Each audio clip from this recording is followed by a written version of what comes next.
How to cut video in Capcut using split and crop feature. Hello everyone, welcome back to our channel and today we are back again with a new video. So without any delay, let's get into it.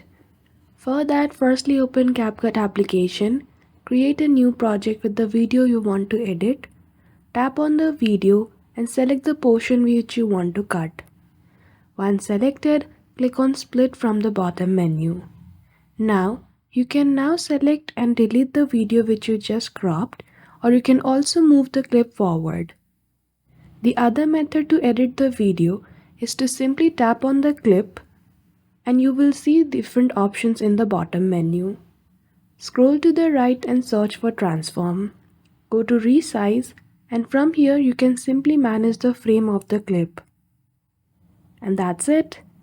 That is how easily you can cut video in Capcut using split and crop feature. So I hope you found this video helpful.